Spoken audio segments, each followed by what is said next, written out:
Boa noite, professor. Boa noite. Como é que vai, Márcio? Tranquilo? Deixa eu só arrumar Tudo aqui bem? para Tá pegar um ângulo melhor. Tranquilo? Santa paz, e você? tranquilo? Tá me ouvindo Tudo ótimo. bem? Ótimo, Esse é o perfeito. cantinho do café aí? Não, aqui é meu escritóriozinho, meu cantinho do café, depois eu lhe mostro lá. Se for o caso, eu já lhe mostro agora. Ah, legal. Esperar um Vamos pouquinho, o lá pessoal ver. tá entrando. Não, então tranquilo. Então, vamos dar uma voltinha rapidinho, pegar meu cantinho aqui, já Vamos te ver. mostro.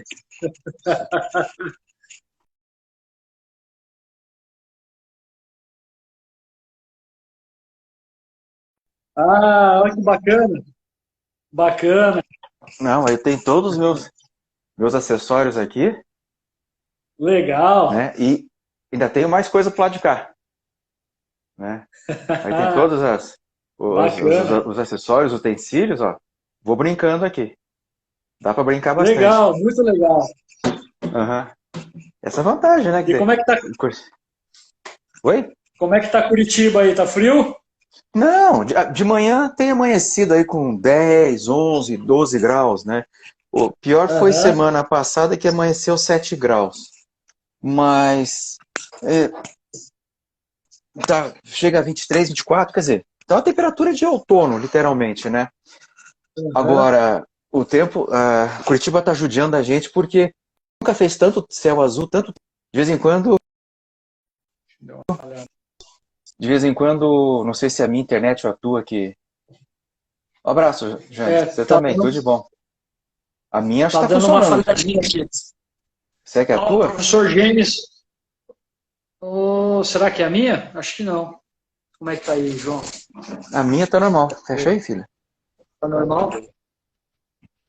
Um abraço para o Fante que entrou, para o James Walker, o nosso presidente nacional. Mandou um abraço para o senhor. Muito obrigado, Dr. James. Muito obrigado.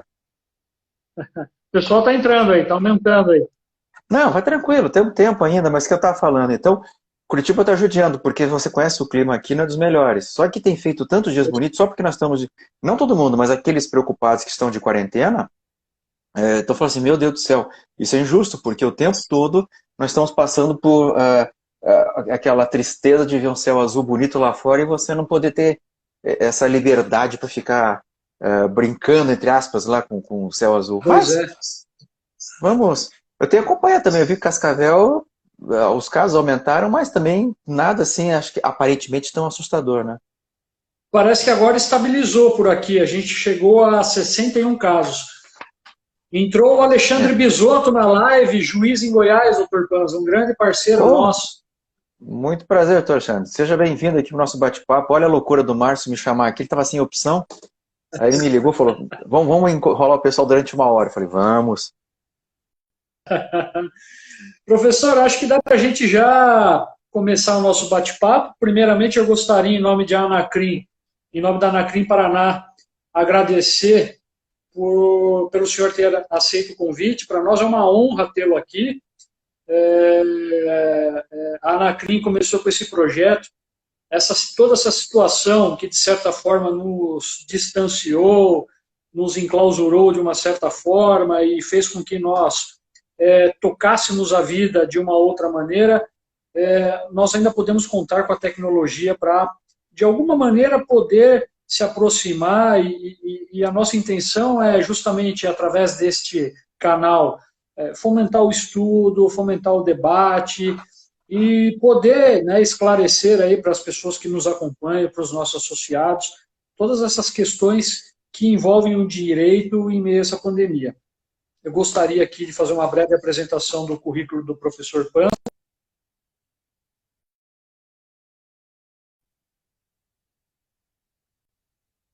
Viu?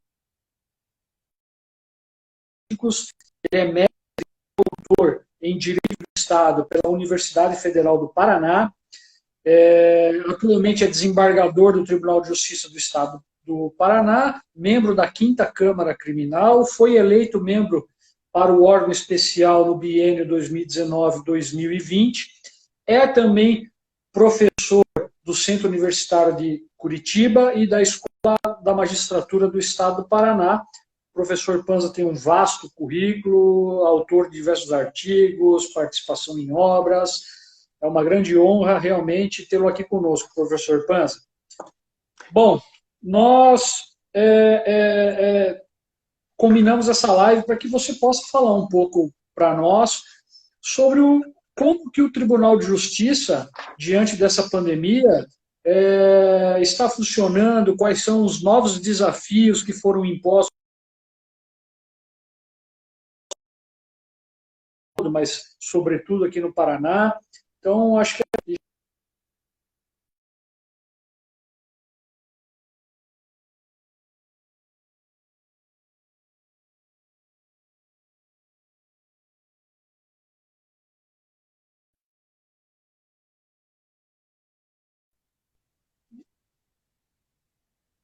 está ouvindo, doutor?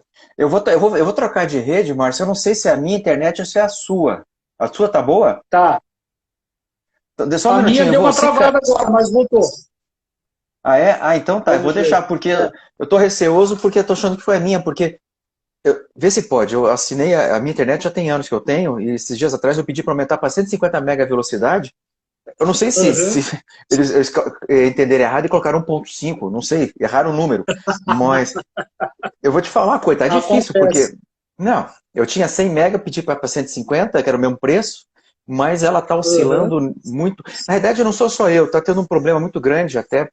Eu li uma reportagem esses dias com essa questão de estar todo mundo em casa, para saber se o sistema brasileiro de telecomunicações aguentaria tanto o problema de internet, todo mundo em casa usando ao mesmo tempo. Nós estamos tendo problema. Mas o que eu te Pois ouvi, é. você fez.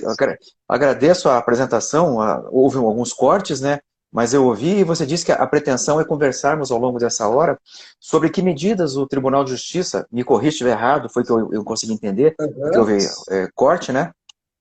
Quais são as medidas que estão sendo tomadas pelo nosso Tribunal do Paraná para dar vazão e dar atendimento a esse momento extraordinário, excepcional da Isso, Covid-19, professor. do coronavírus? Então foi isso mesmo, né? Isso, professor. Perfeito. Foi isso mesmo. Bom, então, beleza. Inicialmente, agradecer ao gentil convite feito pela Anacrim, através do querido amigo dileto Márcio Berti, que assim o fez, me convidou para que nós pudéssemos ter essa conversa informal. O Dr. James, que está nos acompanhando, as demais pessoas que também aqui nos estão dando a honra dessa bate-papo. Então, assim, bem tranquilo, como eu lhe falei. A ponto de, no começo da live, eu fui lá mostrar a cozinha, meu cantinho do café. Quer dizer, coisa bem. Eu falei ontem, é Exatamente. papo agradável e informal, nada de formalidade. Estou sem toga, sem nada aqui. É. Mas o que está sendo feito? Porque, na realidade, essa excepcionalidade ela não é restritiva e não está a diz respeito apenas ao Estado do Paraná, ao Tribunal do Paraná. Isso é mundial.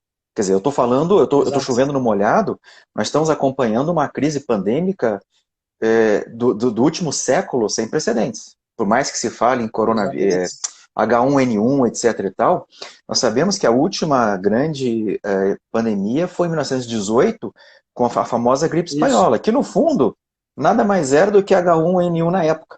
E matou Uhum. milhões de pessoas mundo afora, mas é uma questão de evolução e tecnologia da medicina para aquela época para hoje. Então, hoje, em questão de 1 ou 2 semanas, já constataram qual que era o vírus que estava aí no ar, a sua cepa, em 1 semana já se descobriu tudo isso. Claro, a cura ainda não se descobriu. Estão buscando isso. Então, essa excepcionalidade que o mundo atravessa, e que é cíclico, né? Já tivemos aí na Idade Média, na Idade Moderna, enfim, vários momentos da história da humanidade, esse problema. E claro que todo mundo tem que se adaptar. O judiciário teve que se adaptar, a advocacia teve que se adaptar, o Ministério Público, os empresários que estão sofrendo horrores, nós sabemos disso, aquele embate entre abre o comércio, fecha o comércio, funciona, não Exato. funciona, o que tem que prevalecer, a economia ou a saúde. Então nós temos dois grandes campos, entre aspas, degladiando, e o Tribunal do Paraná ele teve que tomar medidas que muitas delas foram ao encontro de determinações oriundas de cima para baixo. Então, o CNJ, tomando conhecimento da situação, por volta de meados de março, resolveu editar uma resolução, a 313, para dinamizar o trabalho e principalmente harmonizar o trabalho Brasil afora. Por quê? Porque começaram a estourar resoluções interna corporis dos tribunais dos mais variados, eu me recordo, lá naquela semana do dia foi lá por volta do dia, tem aqui mais ou menos, entre o dia 12, 13 de março até o 17, 18, por aí, Olha, o TRF1 fez isso, o TRF2 fez aquilo, o TRT1 fez isso, o TJ de São Paulo fez aquilo. Então, começamos a ter algumas situações variando, muito díspares no Brasil como um todo.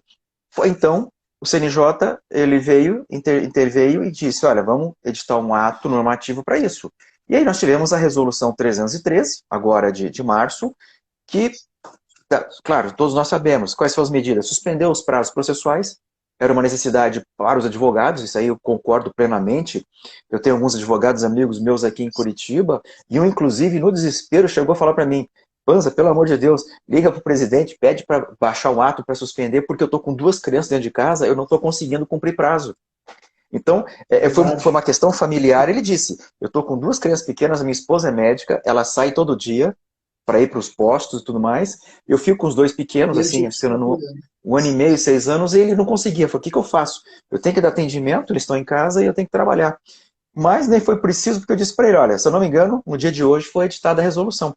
Então, essa resolução, ela veio, no primeiro momento, ao encontro desse anseio nacional. E aqui eu digo, claro, em relação aos advogados, principalmente por essa, entre aspas, tranquilidade, porque como é que eu vou trabalhar pessoalmente ou comparecer se nada disso é possível? É claro que de lá para cá a coisa foi aumentando.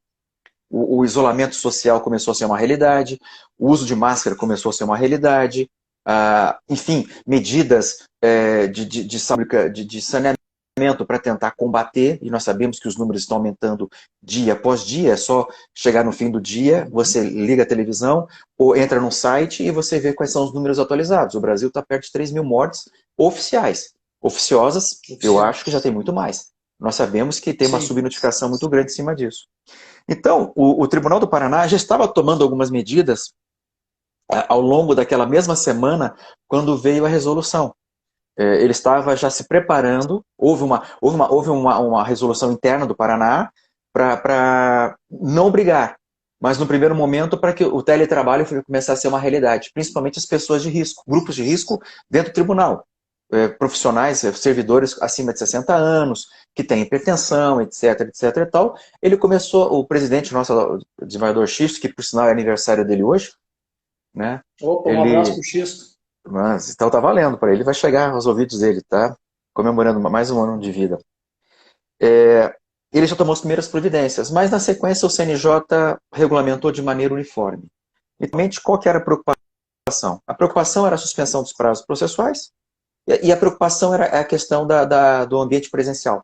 Nós sabemos que tem departamentos do tribunal em que você tem por metragem quadrada, não é possível que você tenha aquele espaço mínimo entre uma pessoa e outra para manter 1,5 m, 2 metros de um para o outro. Então foi preciso alguma providência um tanto quanto mais firme. E por isso o Tribunal do Paraná, ele, além de ter editado sua primeira resolução, foi feito um grupo de estudos. O presidente não fez sozinho, ele conversou com engenheiros, ele conversou com médicos do tribunal, assistentes sociais, enfim, a equipe de informática para poder saber o que era possível fazer sem antes ter conhecimento ainda do que viria do CNJ e acabou vindo na sequência. Foi uma questão de 1 ou 2 dias, não passou disso, para que a coisa funcionasse. Então, a partir dali, foi iniciado o teletrabalho. O teletrabalho porque os prazos processuais, num primeiro momento, eles estão suspensos até... Porque no primeiro momento é a questão temporal. No primeiro momento, até 30 de abril, suspensos os prazos processuais, depois imaginando quando seria o seu retorno. Nós sabemos que no dia de ontem, o ministro Dias Toffoli, presidente do CNJ, eles editaram uma segunda resolução, a 314, ela foi editada ontem, prorrogando a abertura para 15 de maio. Dia 4 de maio, retomaremos o andamento dos prazos. Então, o prazo vai voltar dia 4 de maio. Porém, a presença física, ela poderá ficar, por um segundo momento, a partir aí do dia 15 de maio. Né? Então, o que nós temos aqui em termos de... Deu uma cortada de novo. O que nós temos hoje, em termos de prazo, claro, nós temos várias medidas que foram tomadas pelo tribunal. Em termos de prazo, é o que nós temos. É o mesmo nacionalmente, ou seja, 30 de abril por hora. Então, dia 30 de abril, uma quinta-feira. Sexta-feira é feriado. Não. Quinta-feira é feriado, 30 de abril. Então, até o dia 29. 30 de abril, 1º de maio, feriado, sexta-feira, 2, 3, por isso que é dia 4, que é segunda-feira, né? E agora nós temos essa reabertura. Então, isso em termos de funcionamento quanto a prazo processual.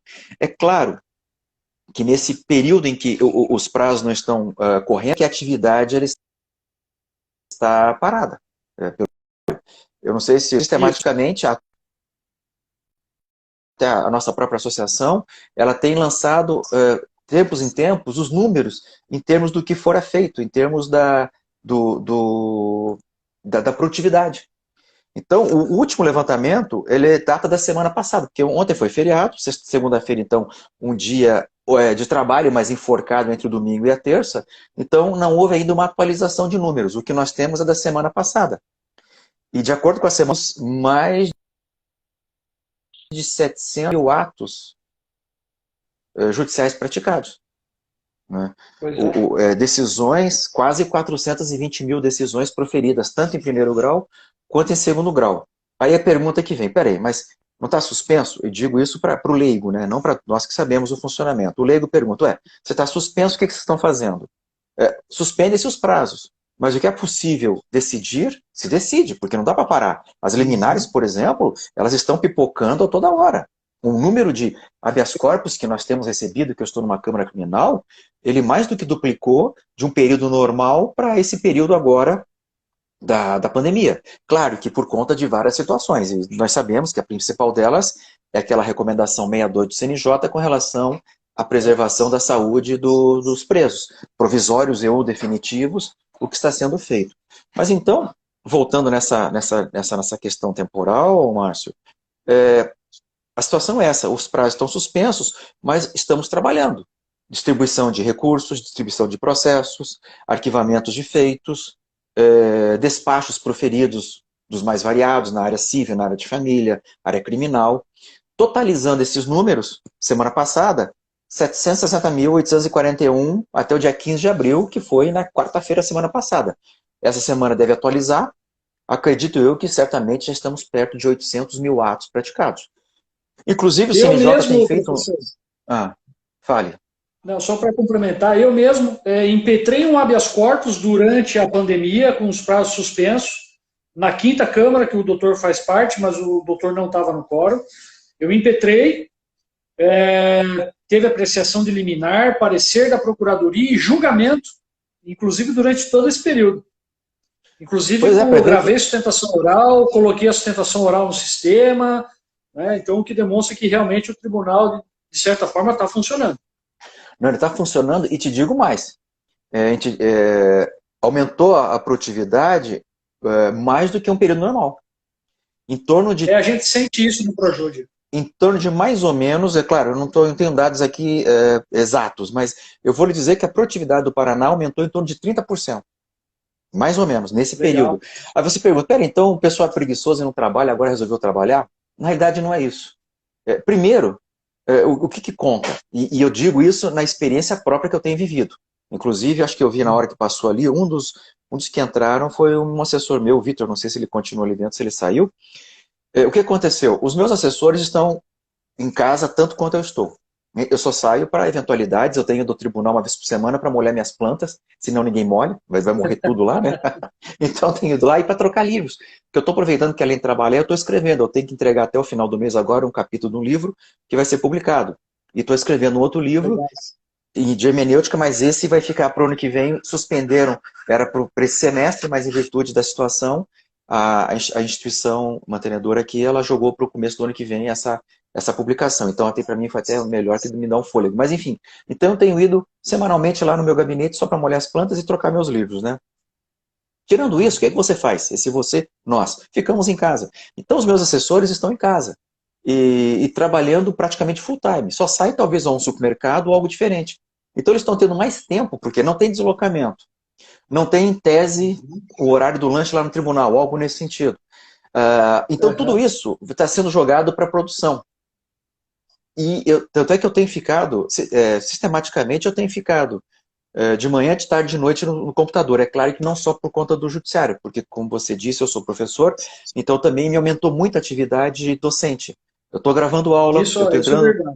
Eu tô gravando aula, disponibilizando no YouTube, eu estou entrando ao vivo com os meus alunos, eu estou disponibilizando material, corrigindo trabalho remotamente, então eu estou com duas frentes. E o que eu faço? Eu fico que nem agora, estamos aqui ao vivo, mas terminando, eu estou com o computador aberto, eu ainda tenho mais algumas minutas para dar uma olhada, algumas liminares eventualmente que entraram hoje, eu preciso apreciar ainda hoje, então eu ainda vou fazer coisa até por volta das 10 horas. A questão, e aí que vem a colocação. Trabalha-se muito? Trabalha-se. Está trabalhando bastante, mas tem que tomar cuidado com a questão da saúde, porque senão você entra num ciclo vicioso. Você fica só trabalhando porque você não tem outras atividades, e isso é preocupante caso você fique absorvido só pelo trabalho o tempo todo. Porque Só que quando, as ferramentas foram quando essa dadas, né? pandemia, quando essa pandemia começou, na verdade, a minha válvula de escape foi efetivamente o trabalho, sabe? Então eu focava ali no trabalho e conseguia esquecer um pouco, porque quando a coisa chega no Brasil, ela chega muito de repente e aí a gente começa a tomar medidas drásticas e você se vê privado, na verdade, da sua vida, assustado porque você não sabe o dia de amanhã. Então, assim, para mim o trabalho, na verdade, acabou sendo uma válvula de escape, sabe? Para muita gente também é isso. Hein? Tanto é que o próprio tribunal, além dos canais das faculdades que eu dou aula, todos disponibilizaram os departamentos de psicologia para eventualmente conversas, debates, e quem quiser, servidores, alunos, professores, magistrados, todos. Porque é uma situação diferente. Eu falei no começo, mas estamos vivenciando, você e eu, enfim, os que estão nos assistindo, nós estamos vivenciando uma situação que vai entrar para os livros de história. Daqui a 100, 200 anos, nas salas de aula vai dizer, no século XXI, no início do século XXI, 2020, uma pandemia tal qual, em 1918, 1400, 1347, 48, quando nós tivemos a peste negra na Europa. Nós tivemos também um problema na Itália no século XVI, 1570, por aí 60, 70, uma outra pandemia. Essa foi pandemia, não, a epidemia na Itália. Então você vai pegando aquilo, etc. e tal. Então nós estamos vivendo e muitas vezes nós focamos no trabalho e esquecemos o resto. Semana passada minha esposa chegou aqui no escritório e disse, você não vai deitar? Falei, daqui a pouco, mas está cedo ainda. Ela falou, não, são mais de 11 horas. E eu estava aqui Pois trabalhando. Falei, 11 horas da noite, está louco? Tem que ter um descanso, né? Então, voltando, mas para não perdermos também o fio da meada, porque a pretensão era dizer o que o tribunal estava fazendo. Então, voltando ao raciocínio, exatamente isso. Nós temos essas duas resoluções, na realidade a 314 complementando a 313, as do CNJ, a questão do prazo processual e as orientações advindas para o funcionamento remoto. Como, a partir de 4 de maio, os prazos vão voltar a correr, o que vai ensejar, basicamente, inclusive na produção de audiências. É o que está muito parado. Tem uma prédio que é magistrada, encontrei com ela ontem, coincidentemente, ela disse, olha, está me acabando o estoque de processo para sentença. Porque eu não estou conseguindo fazer as audiências em tempo real, e então está acumulando. Na hora que voltar, que eu puder fazer presencialmente, então vai acavalar, vai atropelar. Mas por hora, ela falou assim, eu estou ficando sem sentença para proferir, então vai ter um hiato. Aparentemente, claro, estou pegando dados de uma única magistrada de uma vara criminal. Só que, como dia 4 de maio nós retornaremos à questão dos prazos, o desembargador Marcelo Dalladea, que é o desembargador responsável pelo setor de informática do tribunal, ele é o elo de ligação, ele é a mente de funcionamento que nos auxilia. Ele disse, inclusive, no nosso grupo, acho que foi ontem, ou anteontem, enfim, não tem prazo, é sábado, é domingo, ele disse, olha, já estamos trabalhando para finalizar, para que as teleaudiências sejam uma realidade a partir do dia 4 de maio. Eles estão trabalhando para isso. Então, que legal. Uma coisa é o retorno do prazo, outra coisa é o ambiente presencial, esse não vai ter por hora. Tanto que a resolução diz, prorroga-se para 15 de maio. 15 de maio. Mas é uma expectativa, na verdade, né? Nada de concreto. Sim. A volta presencial. Né? Não. Por hora, 15 de maio, por hora. Assim como por hora era 30 de abril. Né? A mesma coisa, as instituições de ensino, elas estão esperando ver se a coisa melhora. Tem gente que diz que o pico da doença não chegou no Brasil ainda. Né? Acho que os diretores do Albert Einstein disseram isso hoje, mais uma vez, que o pico não chegou ainda. Então, quer dizer, é preocupante, né? Então, o que nós temos é isso. O desembargador Marcelo disse que ele está providenciando junto ao Departamento de Informática uma maneira de facilitação para que sejam realizadas essas audiências de forma remota. Então, é mais um trabalho que está sendo realizado pelo Tribunal de Justiça para poder dar vazão a todos os processos, porque, como ele disse, não para. Eu fiz leitura aqui, foram distribuídas 117 mil ações no total. Aí você pergunta, qual o período? De 13 de março a 15 de abril. Portanto, pouco mais de um mês e alguns dias. Nós tivemos 117 mil ações distribuídas. Elas não podem ficar paradas, elas estão andando. Tanto que todo dia eu entro no Projude e tem número diferente, número novo. As distribuições continuam. A vantagem da informática é essa, você não precisa do trabalho manual de encaminhar os autos. Eles entram no sistema, que nem aqui, eu estou trabalhando.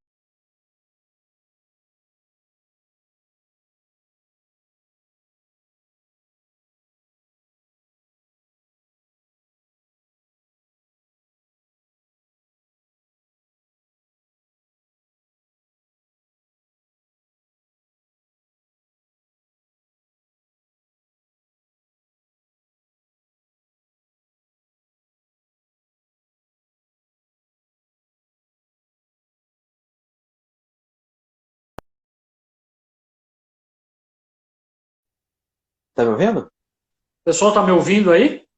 Agora voltou. Voltou?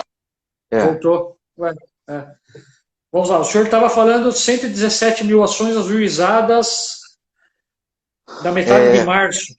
Do dia 13 de março até 15 de abril, nós tivemos 117.792 ações propostas. Então, é um número considerável. Se você colocar por dia útil, né, isso não está parado, está tudo tramitando. Todas elas estão nos seus respectivos destinos. Cíveis, família, infância e juventude, criminal, e assim vai. Então, tem que dar vazão. Por isso, como eu falei, o desembargador Marcelo está preparando o trabalho da teleaudiência. Vamos chamar de teleaudiência. Então, essa é mais uma realidade. Então, e vai ser pelo Projude, professor? Provavelmente, porque é um sistema que dá atendimento ao advogado, ao juiz, ao promotor, ao servidor, enfim, nós temos essa situação, né? Você perguntou quais são as medidas que o tribunal tem tomado. Outra medida, mas essa medida ela é mais social. Ela não é exatamente uma medida judicial. Os magistrados, certamente, têm conhecimento disso. Eles estão convertendo algumas penas de multa, penas pecuniárias, cestas básicas. Aquelas penas, geralmente, para o regime aberto, essas penas de multa, elas estão sendo destinadas ao tratamento. Doações para hospitais, para postos. E o número não é pequeno, não. O último número que eu tive contato passava de 22 milhões de reais, o que tinha sido nesse mês de março, metade de março, metade de abril, o que os juízes locais aí, Cascavel, Foz do Iguaçu, Marechal Cândido Rondon, Toledo, Curitiba, Londrina, Maringá, Ponta Grossa, enfim, o Paraná inteiro, os juízes têm destinado essas verbas que serão recolhidas para os cofres públicos, estão sendo encaminhadas para essas instituições de saúde para combate ao coronavírus, para aquisição de máscara, leitos. E o último número que nós tivemos contato deu mais de 22 milhões no Paraná inteiro. Nossa, e o Paraná, à época, o CNJ estava monitorando isso, e o Paraná estava entre os 4 primeiros em termos de doações, nesse sentido, porque não é só o Paraná, os outros estados têm acompanhado, mas os números do Paraná eram números gratificantes, porque você vê algum resultado, né? Que é o dinheiro que entraria para os cofres públicos, para outra eventualidade, está indo para essa situação. Então, outra medida tomada pelo presidente Xisto foi essa, do encaminhamento desses valores para tratamento e busca de soluções dentro das pessoas atacadas pelo vírus, né? Então, é o que nós temos efetivamente. O que mais o tribunal tem feito? Bom, claro, certamente você também deve ter visto na imprensa algumas ações pontuais que fogem do padrão.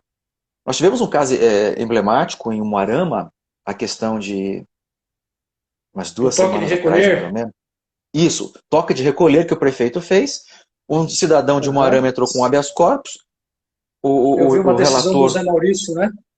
Isso, ele deu a liminar, que na sequência foi cassada no próprio tribunal, e ao final ela chegou ao presidente do Supremo Tribunal Federal, o ministro Dias Toffoli, porque a matéria foi para o STJ, mas como o STJ disse, essa matéria é constitucional, então encaminhou para o STF direto. O ministro Dias Toffoli monocraticamente revalidou a decisão do desembargador Zé Maurício, então proibindo o toque de recolher.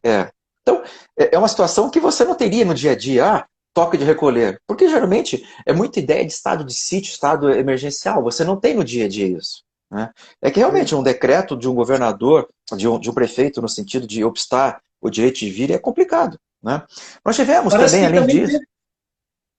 Teve uma decisão, acho que na sua Câmara, da desembargadora Maria José também, parece que não habeas, eu acho que foi uma decisão que um juiz de primeiro grau deu em face da resolução 62/2020. Se eu não me engano, foi de Ponta Grossa, salvo engano, não me recordo. Não sei se é isso que você está dizendo. É uma ação coletiva? Não. Eu acho que foi. Não, então não, é Maringá. Maringá. Se for o que eu estou imaginando que você está falando, Márcio, o Ministério Público entrou com uma medida cautelar, distribuiu, caiu na quinta Câmara, ela foi relatora. Esse era outro assunto que eu ia entrar, a questão dos mutirões carcerários, o famoso o GMF, né, que nós temos aqui no Paraná, esses grupos de monitoramento, né, da situação carcerária, e foram feitos alguns mutirões. Um deles foi esse em Maringá, eu estou falando de cabeça assim, não estou com dados aqui escritos na minha frente, e soltaram dezenas de presos. O Ministério Público entrou com uma medida cautelar coletiva. Por que coletiva? Porque o correto seria entrar com agravo para cada um desses casos. Só que o agravo, como não tem a ideia de chamar defesa suspensivo nessa seara penal, ele entrou com essa medida cautelar para assustar os efeitos. E a desembargadora Maria José, ela disse que por cautela, que como a a análise desses casos não se deu pontual, e nós sabemos que tem que ser uma questão tópica, o que significa? O preso A, o crime foi X, a pena Y, o preso B é provisório, o preso C também é provisório, então, segundo ela, deveria ter a necessidade dessa individualização. Como não houve, por cautela, ela concedeu essa liminar, que está passível ainda de apreciação quanto ao colegiado próprio. Né? Eu não faço parte do quórum nesse caso, aí desembargador Jorge Massad, desembargador Renato Barcelos, da vez, que são os julgadores desse caso aí. Então nós tivemos uma situação, mas ali foi, vamos assim dizer, as avessas. Porque no primeiro caso, era a ideia da concessão da liberdade, para você poder caminhar na rua. Nesse caso dela, foi o contrário. Não, por cautela, deixa como está, porque como não houve uma individualização da análise, é temerário. E nós sabemos da repercussão. O que eu estou falando não é segredo nenhum. Nós estamos com um caso agora, que pelo menos tem saído na imprensa, a respeito de um condenado a 76 anos de prisão, que foi posto em liberdade. Liberdade não. Ele foi posto em prisão domiciliar com tornozeleira eletrônica, porque ele seria, se eu não me engano, hipertenso. Não sei se ficou sabendo disso. Não estou sabendo. No Paraná? Foi no Paraná, só não sei se foi Londrina, não lembro a comarca. Um juiz, olha, esse cidadão aqui, condenado a 76 anos por tráfico, associação, eu acho que também, eu não sei se tem roubo também, eu estou falando de cabeça. Ele foi colocado em prisão domiciliar com tornozeleira. O problema é que ele rompeu a tornozeleira e está foragido. Parece que isso aconteceu. Pelo menos os jornais têm noticiado isso. Então, você tem os dois lados da moeda. Você tem aquele lado humanitário, que há uma necessidade. Eu tive um desses casos, eu concedi uma liminar em definitivo, um cidadão hipertenso com outras doenças, enfim, aquele caso foi um dos casos pontuais. Esse, aparentemente, também tinha, só que tem um efeito reverso. Então, não estou dizendo que o juiz está errado, que ele está certo, a questão não está entrando nessa seara. A questão são as consequências advindas disso. Por isso que a desembargadora Maria José, ela disse, olha, por cautela, deixa como está, analise caso a caso, para saber se é possível a concessão para cada um. Porque essa recomendação do CNJ, ela foi feita rapidamente, e tinha que ser, não estou discutindo, não estou criticando a rapidez, mas eu estou dizendo que ela precisava ser feita rapidamente, então o CNJ pegou várias frentes. Ela pegou a frente civil, a frente família, a frente infância e juventude, a frente criminal, Ela é para geral. cada um Uhum. ver o que é possível fazer. Porque a recomendação, ela não fica restrita ao ambiente. É muito comum nós pensarmos só no ambiente penal o tempo todo. Mas nós sabemos que não é só isso. Nós temos várias frentes. Por exemplo, menores infratores. É uma situação de realidade, né? Então, eles colocaram. Aí, mas também não, é uma recomendação. Eles não fecharam, não impuseram, olha, vocês são obrigados a soltar. Depende de cada magistrado. Aquele que interpreta que essa resolução, essa recomendação, ela é mais coercitiva e assim o faz, solta. Outros, por caráter humanitário, também estão fazendo. Outros, por precaução, não, nesse caso não é possível. Então nós temos um leque de decisões. E é por isso que eu disse para você no começo que pelo menos dobrou a capacidade ou o número de habeas corpus que eu estou tendo nesse período de pandemia. E te digo, sem medo de errar, 90% pelo menos, dos habeas corpus que eu tenho visto nessas últimas semanas, o assunto coronavírus não é isolado. Não, às vezes tem excesso de prazo, já peguei falta de fundamentação da preventiva e coronavírus. Então, isso se tornou uma realidade absoluta dentro do judiciário, acho que brasileiro, não é judiciário paranaense. Então, ainda há que se manter aquela ideia da cautela para saber o que fazer, o que proceder, porque nós sabemos que tudo que nós decidimos reflete na sociedade. Então, tal qual o advogado é criticado e elogiado pela sua conduta, o magistrado da mesma forma.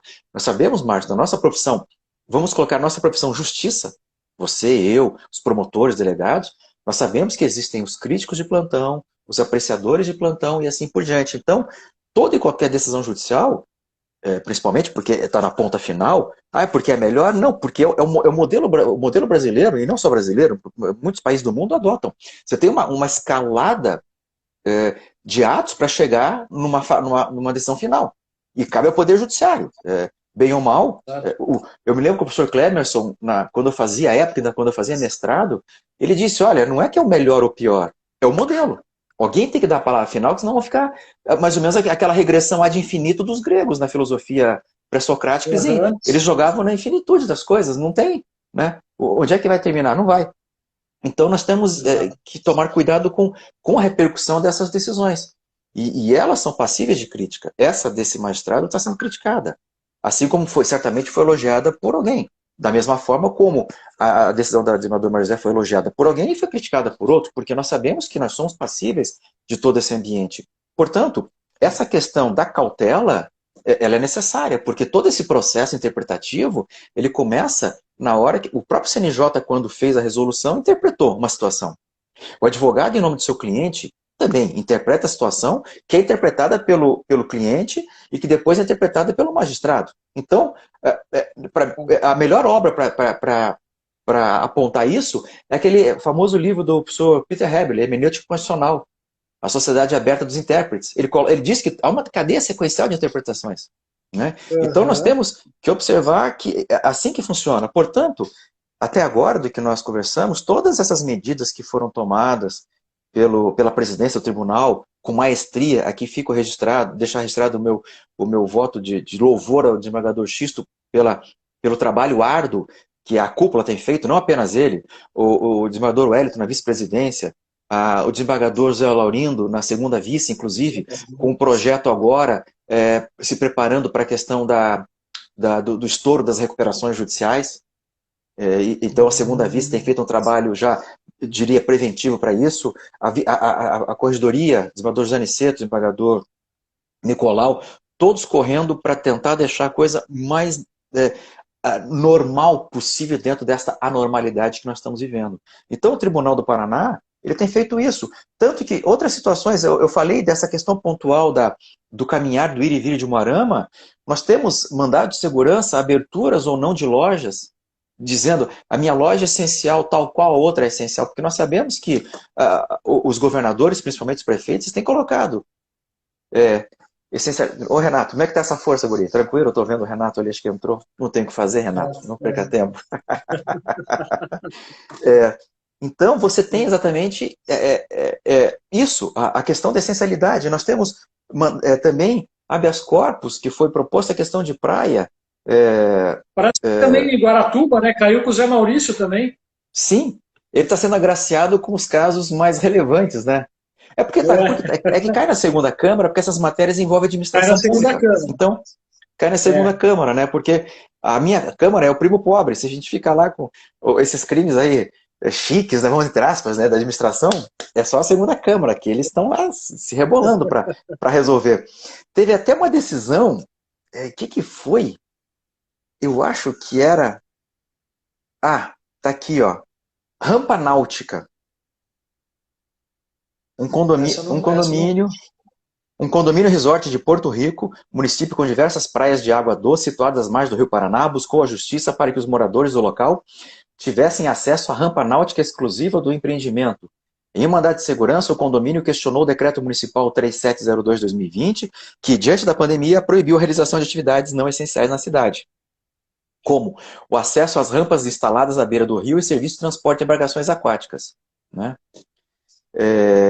O pedido foi negado. A juíza de Loanda não deu a liminar. Então, vejam só, eu estou colocando aqui, não é que é pitoresco, mas olha o detalhe de minúcias que nós estamos vivendo, que uma situação pandêmica como essa cria. O mandado de segurança por rampa náutica, habeas corpus para poder caminhar à noite na cidade. A questão de habeas corpus... Tiveram várias ações civis públicas também por parte do Ministério Público, questionando os decretos que flexibilizaram o isolamento social, né? Uhum. Eu acompanhei em Marechal Rondon, teve agravo de instrumento em regime de plantão lá no início, teve suspensão de liminar, inclusive negada pelo desembargador Xisto, né, porque é de competência da presidência. Então, na verdade, o tema, né, os temas levados à apreciação do tribunal também mudaram um pouco em razão disso, né? Sim. E as matérias mais complexas, inclusive, né? Uhum. Aí que está a beleza do direito, entre outras coisas. Você tem sempre a ideia de contextualização. Quando é que você imaginaria, na Idade Média, um mandado de segurança por rampa náutica? Quando é que você imaginaria, no absolutismo francês, um habeas corpus para poder caminhar ou não às 9 horas da noite, que eu acho que era das 9 da noite, às 5 da manhã, 6 da manhã, uma coisa assim. Então, em Moarama, acho que era. Eu estou dando esses exemplos pontuais para nós entendermos que essa contextualização do direito ela é muito bacana. Então, e ainda bem que ele é aberto, porque se ele fosse estanque, nós não teríamos como dialogar com as diversas fontes dessa maneira. Você teria um estancamento, um fechamento, como os reis franceses adotavam, dizendo, olha, se eu não normatizei, não existe direito, volte a outra época. Napoleão Bonaparte, quando editou o Código Civil 1804, ele dizia que o que está no mundo do direito está dentro da codificação napoleônica. Então, se não está ali, você não tem direito. Né? E os doutrinadores franceses do início do século XIX ratificaram a codificação napoleônica, dando início à escola da exegese, que exatamente trabalhava com isso, com a ideia estanque do direito a partir da vontade do legislador, e a codificação normatizava toda a relação.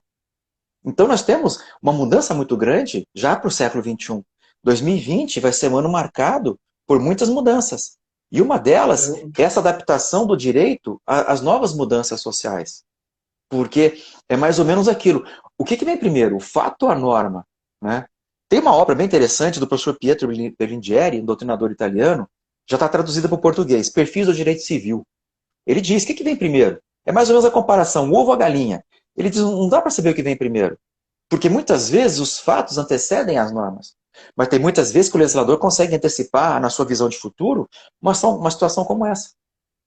E aí você tem essas questões que devem ser resolvidas à luz não apenas do texto legal, mas principalmente qual que é até a própria finalidade da norma.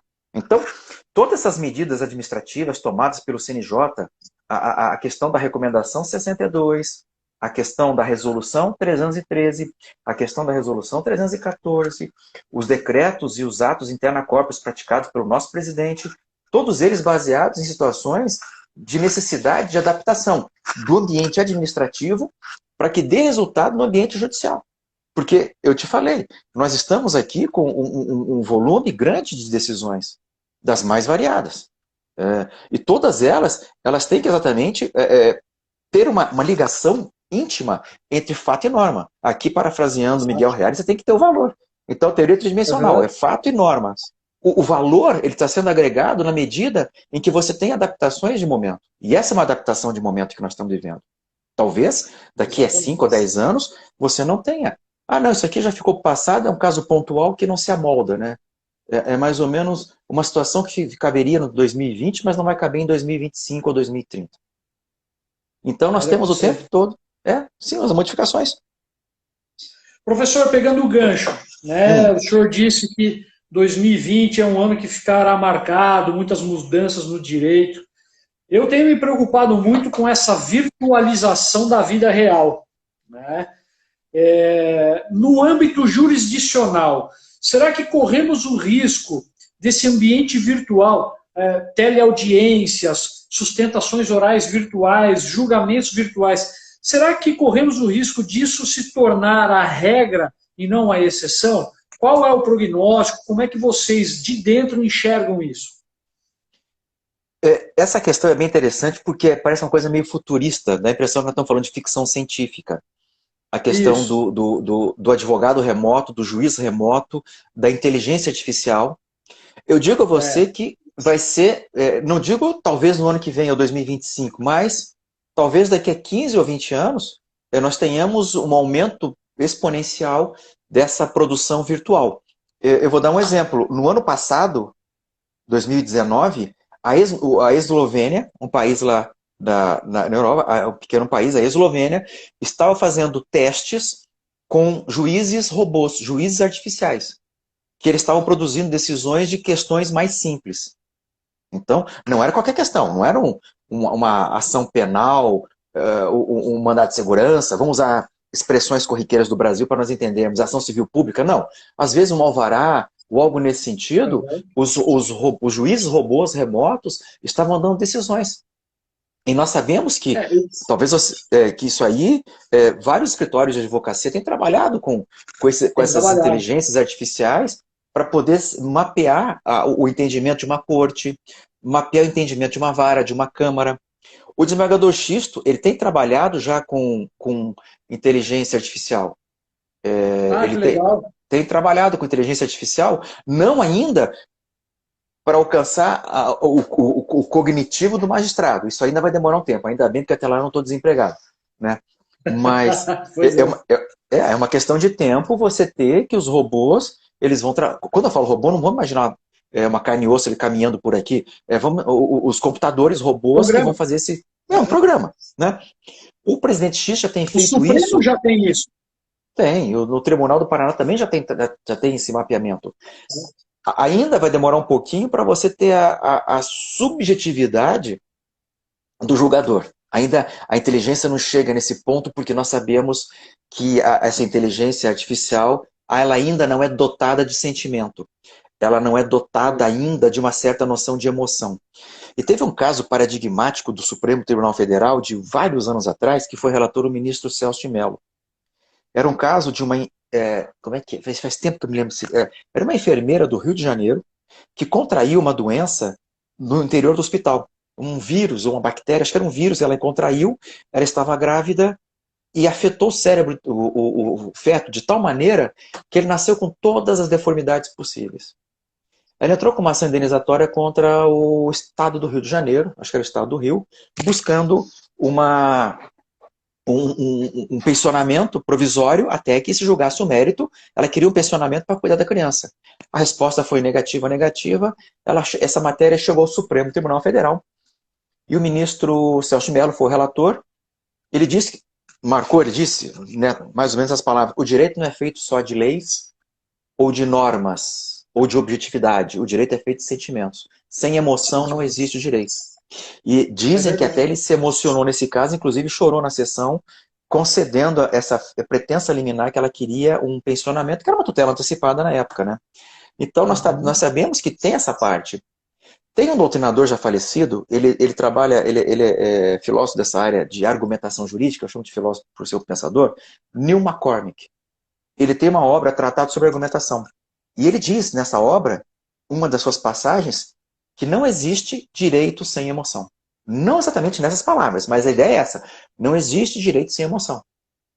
Então, é preciso que você una os dois. E por que eu estou dizendo isso? Para responder a tua pergunta. fatalmente chegaremos no universo que esses filmes de ficção científica acabam apresentando. Fatalmente chegaremos nisso. Vai demorar um certo É, tempo. eu Mas digo porque eu fiz a é, sustentação, eu digo porque eu fiz a sustentação oral aqui, gravada na sexta-feira, e você fazer a sustentação oral olhando para o celular, sem ter ali a presença dos julgadores, justamente o que falta é sentimento. Você não consegue sim, colocar emoção na fala, fica uma coisa muito mecânica. E como a gente diz, né, nós no dia a dia a gente está lidando com a liberdade das pessoas, com o patrimônio das pessoas. Por trás daquele preso tem uma família que está confiando no trabalho do advogado, está ansiosa esperando uma decisão da justiça. E isso, de certa forma, me preocupa, porque até essa forma da gente estar se relacionando agora, né, doutor Panzó? Eu estou aqui em Cascavel, o senhor está em Curitiba.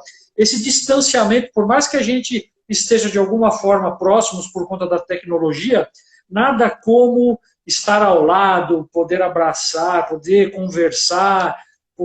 Então, eu fico meio preocupado com essa não. virtualização da vida real, sabe? E eu concordo plenamente com você pelo seguinte. Aí vai. Eu vou aproveitar o gancho aqui, que você sabe que eu adoro hermenêutica, né? E não tem como Uhum. fugir dessa. Eu chamo de ciência. Eu adoro. A partir de Friedrich Schleiermacher, no final do século XVIII, a hermenêutica passou a ter um componente mais científico. Os que vieram à sequência, William Dilthey, o alemão, Martin Heidegger, Cara, Gadamer, depois Paul Ricoeur, o francês, acho que é um que foge do ambiente alemão, muito embora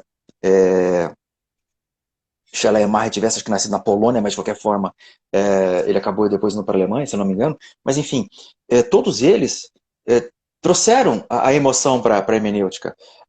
Principalmente Dilthey, quando ele disse que a hermenêutica faz parte das ciências humanas e não das ciências da natureza. Então, ele foi o primeiro a fazer você é essa um ser distinção. aí. Aí o Seraí, o Dasein de Heidegger, é exatamente isso, é o existencialismo. A partir da minha perspectiva existencial, eu consigo ver o outro exatamente na existência das coisas. Você fala assim, puxa, mas vou ficar falando de chatice, de hermenêutica ou de filosofia? Não é. É que Nada. o direito não pode se dissociar dessas fontes base para que a coisa funcione. Então, a filosofia, a hermenêutica, a sociologia são essenciais. Por que você está falando, aí a questão da preocupação, será que um dia nós teremos um ambiente remoto? Talvez não 100%, mas vai ser um meio a meio, pelo menos. Porque essa parte emocional, ela ainda vai existir. E aquilo que você falou, eu vou pegar um gancho e dizer o quanto é importante o presencial. Eu tive agora, semana passada, julgamos na sessão presencial virtual, centenas de processos. E alguns advogados encaminharam as suas sustentações orais. Eu assisti, as que cabiam a mim, mas acabei entendendo que ainda mesmo assim não vi um fundamento. Mas por que eu estou dizendo isso? Eu também já vi casos presenciais, e você sabe disso. Você teve um habeas corpus que eu fiquei vencido, lembra disso? Para tua alegria. Aí que tá a beleza da interpretação. Por 2-1 virou e concedeu, né? Por quê? Porque a tua presença lá, aquele ambiente dialógico que foi criado ali, porque eles perguntavam coisas para você e você respondia na hora, olha, é isso, tal, tal. Lembra Exatamente. que, Uhum. né? Acho que O eu sei que é o desembargador desembargador Marcos Marcos Vinícius. Vinícius. Marcos Vinícius. Ele fez pergunta para você e Isso. respondeu na hora. Como é que você vai fazer isso com o Uhum. computador? Não dá. Então, Exato. veja, claro, eu estou fazendo eu estou trazendo uma experiência, um exemplo contrário a mim mesmo, mas não é questão de ser contrário. Aqui não tem vencedor nem vencido. É uma questão da tese que foi adotada e parabéns a você por ter demonstrado isso, porque foi argumentativo, né? Mas é exatamente nessa perspectiva que se coloca a importância da presença, o ambiente cognitivo, que ainda o ser humano tem muito mais do que uma máquina. A cognição racional e emocional. Então, ainda a Emocional. figura do advogado, a figura do promotor, a figura do juiz, ela ainda ela vai ser importante. Ela vai apreciar. Alguém está escrevendo aqui? Mesmo Pois uma é, frase que professor. Olha lá. eu não consigo, não sei como é que eu vou. Consegue ver ali? O Vitor, meu assessor, o que ele está me incomodando? Deixa eu ver. Porém, mesmo Olha lá. McCormick, analisando a obra de Hart, concluiu que colocar esses vetores emocionais na aplicação da norma gera, em último caso, anarquia. Vitor, não foi isso que eu falei. Eu falei que o emocional, ele também entra. Eu já falei isso para você também. Quantas vezes você foi no meu gabinete, chefe, eu tô com um problema aqui, não sei o quê. Falei, não pode ficar só no racional e também só no emocional. Temos que ponderar esses dois ambientes aqui. Né? Não estamos falando de anarquia, nós estamos falando desse lado emocional. Mas voltando para finalizar a questão, vai acontecer uma hora, vai. Eu dei o exemplo da Eslovênia. Isso aqui, se vocês procurarem na internet, vão estar lá. A Eslovênia começou a fazer os primeiros estudos de decisões robotizadas, né? No ano passado, 2019. Já está completando um ano, mais ou menos, que foi isso. Então, é uma hora, isso deve chegar a contento mesmo aqui na nossa realidade. Mas ainda vai demorar um tempo. Até lá, ainda bem que existam os livros, os estudos, a doutrina. Tem o Vitor falando aqui do McCormick, do Hart também, que é um positivista clássico. Aqui, vamos pegar Hart. Ele está falando de Herbert. Estou falando de Hart. De Hart. Hart mesmo, ele é positivista. Então, o que ele diria com relação a qualquer situação? Apenas uma única solução cabível, porque o direito está preposto e você não tem mais do que uma resposta. Só que Hart, no seu livro Conceito de Direito, ele exatamente diz que o magistrado, não é o magistrado, o intérprete, ele pode fazer as escolhas cabíveis. Olha que interessante. O Ronald Dworkin, pós-positivista, norte-americano, ele já dizia o contrário. O juiz sempre tem que encontrar uma única solução. É por isso que ele deu o nome do juiz Hércules. Ele não admitia a abertura de hipóteses. Então, por mais que Hart seja um positivista, ele admitia várias situações. Porque, na realidade, como dizia Aristóteles, não é que tem verdadeiro ou falso. É o argumento mais forte, preponderante ou não. A empatia que você tem com o auditório é essencial para isso, né? Então, ainda vai demorar um tempo, e essa discussão, você fez outra pergunta, eu esqueci de responder, qual que é o diálogo lá no tribunal? É exatamente isso. Uma hora deve acontecer, não tão cedo, mas uma hora, exatamente, deve acontecer de você ter, dividir um espaço com um robô. Mas vai demorar um tempo ainda. Então, até lá, Márcio, teremos emprego para advogado, para juiz, para promotor. Eu acho que a coisa não vai ainda ser tão rápida assim, nesse sentido. Eu me lembro quando foi implementado o ProJude, eu ainda sou da época do processo físico. Então, quando veio o ProJude, quando os processos começaram a tramitar virtualmente, eu ainda tinha aquela resistência. Eu preferia o processo físico, né? E você pegar sempre o processo de trás para frente, para ver a fase que está, enfim. Mas hoje a gente consegue ver que, de alguma maneira, o processo virtual ele tornou a justiça mais rápida, ele facilitou muito o trabalho do advogado, porque hoje a gente consegue, por exemplo, eu estou no Paraná, se eu tenho um processo em São Paulo, no Mato Grosso do Sul, em Santa Catarina, eu consigo ter acesso a isso, né? Nesse momento de pandemia, imagine se nossos processos fossem todos físicos. Nós não teríamos como ter a justiça em pleno funcionamento, porque isso implicaria em mobilização de pessoal, e nesse momento de isolamento social não seria possível. Então, eu acho que a tecnologia, em alguns aspectos, ela vem para o bem. A minha única preocupação mesmo é que isso se torne uma coisa robotizada, assim, ausente de emoção e de sentimento, de certa forma. Isso eu não duvido. A não ser que nós passássemos a ter uma previsão futurística muito longa, que nem o filme O Homem Bicentenário, um filme bem bacana, para exatamente trabalhar com essa questão de valores humanos. Né? Não quero ser spoiler de quem não assistiu, mas O Homem Bicentenário, ele discute isso, ele discute, entre outras coisas, a vinda do emocional para a máquina.